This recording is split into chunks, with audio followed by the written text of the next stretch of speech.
Rabbi Levi Yitzhak de Berditchev s'est promené une fois dans sa ville, quand soudain une personne l'arrête, il dit « Excusez-moi, je cherche un shochet, je suis bouché, j'ai besoin en urgence de faire la shrita à mon animal, est-ce que vous êtes shochet ?»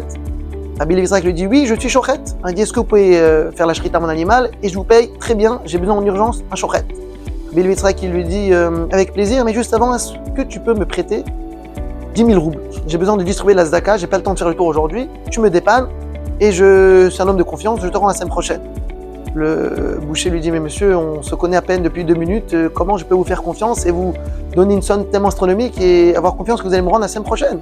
Alors Rabbi dit « Écoute bien ce que tu es en train de dire, on se connaît à peine depuis 2 minutes, alors par rapport à la shrita, tu m'as demandé si je suis shochet, je t'ai dit oui, alors je ne suis pas shochet. Tu aurais pu prendre la viande et vendre cette viande qui n'est pas cachère. Alors quand je t'ai demandé de me prêter de l'argent, tu as commencé à te poser des questions, est-ce que je suis un homme de confiance ou pas alors qu'on ne se connaît pas? Quelle est cette différence ?»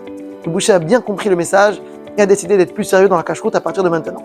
Dans la paracha de la semaine, Akadosh Baruch Hu nous donne tous les règles de la cacheroute. Ce qu'on peut manger et ce qu'on ne peut pas manger. Alors, on ne trouve pas dans la Torah une raison claire à la cacheroute. Or, un passouk qui est marqué dans la Torah, où l'avdil ben atame ou ben ataor, faire des différences entre le pur et ce qui est impur. L'avdil, changer, être différent. Être différent de qui et de quoi? Et dans la vie, on doit prendre souvent des décisions. Est-ce qu'on doit faire cette chose-là ou pas? Oui ou non? Et en général, la réponse va être si ça me plaît, si j'aime, je veux dire oui.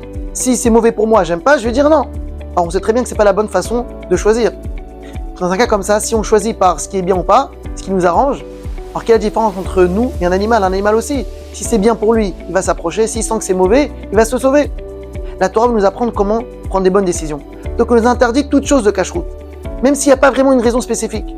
Quand on va savoir choisir dans notre propre assiette et dire oui ou non, seulement parce que la Torah nous a dit, sans avoir une vraie raison a priori, alors on va savoir aussi prendre les bonnes décisions dans la vie, sans décider par ce qui est bien pour moi et ce qui n'est pas bien, mais prendre la vraie décision, ce qui est vrai pour moi et ce qui est bien. Quand un enfant, on va l'habituer et l'éduquer depuis jeune âge, avant de prendre quelque chose et rentrer dans la bouche, pour regarder s'il y a un recherche, si c'est une bonne cacheroute, d'où ça vient, etc.